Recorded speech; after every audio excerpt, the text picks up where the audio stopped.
Hey everyone, today I am here with the second part of Heredity and Evolution chapter. In this video, we will do three topics. Firstly, we will do crosses, and second topic is some laws of inheritance, and the third topic is sex determination. So let's begin with monohybrid cross. Firstly, if you have to do this crosses perfectly or you have to understand this crosses, so firstly learn all the representation of seven characters that I have told you in the last video. So firstly, what is monohybrid cross? When only one character is considered while crossing two organisms, then such a cross is known as monohybrid cross. जब सिर्फ एक ही character involve होगा cross करते हुए तब हम उसको monohybrid cross कहेंगे। एंड वो कुछ इस तरीके से होता है। इस वाले क्रॉस में हमने लिया है एक टॉल प्लांट और एक ड्वार्फ प्लांट, और we can see short plant. हमने टॉल प्लांट की रिप्रेजेंटेशन पढ़ी थी, उसको हम कैपिटल टी से, एंड ड्वार्फ प्लांट को स्मॉल टी से रिप्रेजेंट करेंगे। जो पेरेंट होंगे वो capital T and small T होंगे। कैपिटल टी से हमारे पास एक कैपिटल टी गैमेट बनेगा, स्मॉल टी से एक ही स्मॉल टी गैमेट बनेगा। फिर क्रॉस पोलिनेशन के थ्रू एक कैपिटल टी एंड एक स्मॉल टी आएगा जो कि हमारी F1 जनरेशन होएगी।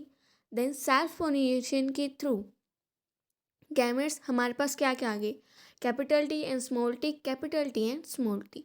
हम उनकी इस तरह से क्रॉसिंग करेंगे। फर्स्टली हम अगर इस कैपिटल टी और ये वाले कैपिटल टी को लेंगे, then both are capital. In the similarly we will cross all this. If only one capital T is present, then the plant will be tall. There, this is compulsory that if the plant will short, then the both the T's will short. This was the cross of monohybrid. Now the ratio of character arising out of this cross at F2 generation is called monohybrid cross. जो F2 generation पे आएगा उसको हम monohybrid cross कहेंगे। For example, जैसे कि मैंने आपको ये बताया कि हमने वहाँ पे टू कैपिटल टी मतलब एक टोल प्लांट लिया था और एक शॉर्ट प्लांट लिया था, जिससे कि हमें 3 टोल प्लांट मिले थे एंड 1 शॉर्ट प्लांट मिला था। जब हमने उनकी क्रॉसेस करी थी तो उसकी रेशियो क्या हो जाएगी, 3:1। So this is monohybrid cross. I hope you all will understand this. Now we will do dihybrid cross. So what is dihybrid cross? When two characters are involved. In monohybrid, one character, and in dihybrid, two characters are involved. When crossing two organisms, then such a cross is known as dihybrid cross. Here, two characters are involved, as I have told you. यहाँ पे हमने लिया round and green seed and wrinkle and yellow. Round के लिए हम capital R लेंगे and green के लिए स्मॉल वाई, रिंकल्ड के लिए स्मॉल आर एंड येलो के लिए capital Y. Same way parent क्या हो जाएगा, जो कि जिसके आगे हम रिप्रेजेंट भी कर रहे हैं यहाँ पे parent capital R and small Y, small R and capital Y. Now from this gametes will form capital R and small Y, small R and capital Y. After cross pollination, these results will come or these gametes will form that you can say in the table as we obtained capital R, capital Y, capital R, small r, capital Y and small r. In this way, we will cross all these as you have crossed in the monohybrid cross. As in the first, you can see there is an both capital R and both capital Y. So here the result will capital R and capital Y. In the same way, full table will be solved and the result will be obtained. Now the ratio of character जो F2 generation पे आए थे उसको हम dihybrid cross बोलेंगे। Example, if a pea plant with round and green pea, हमने round and green pea लिया था, is cross with wrinkle and yellow pea, उसको हमने किसके साथ क्रॉस किया था? रिंकल एंड येलो पी के साथ.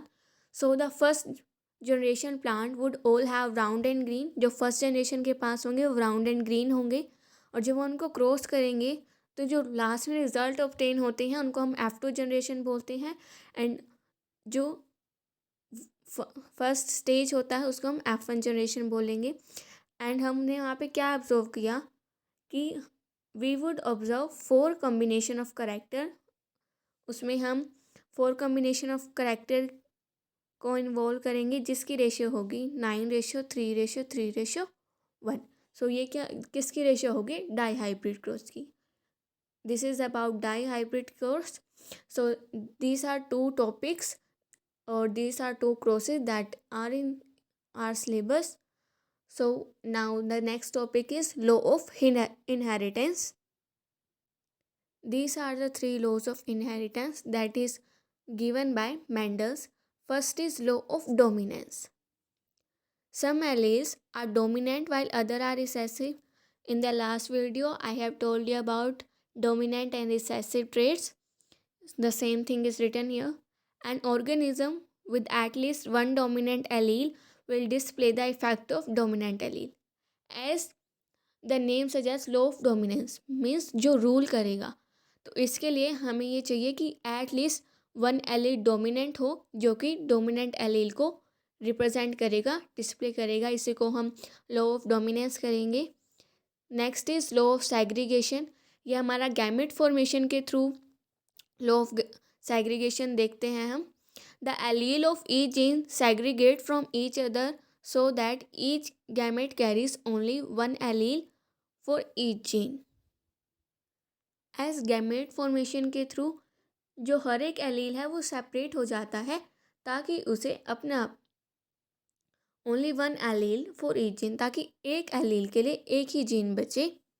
ये है लॉ ऑफ सेग्रीगेशन, मतलब डिवीज़न हो जाना गैमेट फॉर्मेशन के through. That is law of segregation. And next law is, and the last one, law of independent assortment. In this, gene for different traits can segregate independently during the formation of gamete. इसमें independently वो आराम से segregate अलग हो सकते हैं at the time of gamete formation. So these are the 3 laws. Now let's do the topic sex determination. So this phenomena of division or determination of sex of an offspring, ये new organism की formation में help करता है. Birth होता है एक new organism का. जो फैक्टर रिस्पॉन्सिबल होते हैं सेक्स डिटर्मिनेशन के, firstly environmental. In some animals the temperature at which the fertilised egg are kept decides the gender. कुछ जो इंसेक्ट्स होते हैं या कुछ बर्ड्स होते हैं, उनकी जो एग की फर्टिलाइजेशन होती है कि वो whether it is a male और female, it depends on the temperature कि वो किस टेम्परेचर पे रखे गए हैं. तो एग्जांपल्स हैं स्नेल का एग, लिजार्ड और टर्टल का egg. In some animal like human gender of individual is determined about the pair of chromosome called sex chromosome. जो ह्यूमंस होते हैं उनके अंदर बेबी गर्ल होगा या बेबी बॉय, उसके क्रोमोसोम्स पे डिपेंड करेगा. तो sex chromosome in human being there are 23 pairs of chromosome, and out of this 22 pair of chromosome are autosomes, and the last pair of chromosome that help in deciding gender of that individual are called sex chromosome. हमारे अंदर mail और female के अंदर 22 pairs होते हैं, वो बिल्कुल same होते हैं, लेकिन 1 होता है वो अलग होता है. जो फीमेल के अंदर होगा XX होगा, दोनों सेम होंगे, लेकिन मेल के अंदर वो होगा XY. So in this way below you can see father and mother.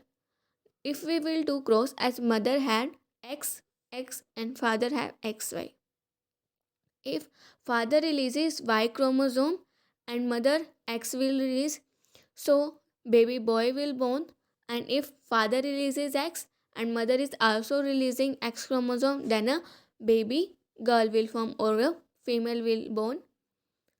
There is 50% possibilities of both the baby girl and baby boy. This is all done due to fusion of gametes. that is zygote formation, and male produces two genetic types of sperm, half with X and other with Y chromosome. The female produces only genetic type of ova, all carrying X chromosome. जब तीनों chromosome X होंगे then a baby girl, and if a Y chromosome is there, XY, then baby boy will be there. This shows that all children will inherit an X chromosome from their mother regardless whether they are a boy or a girl. इससे हमें ये पता चलता है कि mother के पास तो x ही chromosome है, तो ये फादर पे डिपेंड करेगा कि वो कौन सा क्रोमोसोम रिलीज कर रहा है, उस पर डिपेंड करेगा कि बेबी बॉय होगा या baby girl.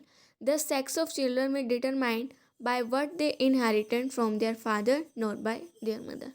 So this state that कि उस पर डिपेंड करेगा कि उसके फादर ने कौन सा क्रोमोसोम रिलीज़ किया है, ना कि उसकी मदर. बेबी को मदर के पास दोनों ही क्रोमोसोम एक्स एंड एक्स हैं. So this is about sex determination. So thank you so much for watching this video. I hope you all will understand what I have told in today's video. So do like, share and subscribe my channel if you are liking my video.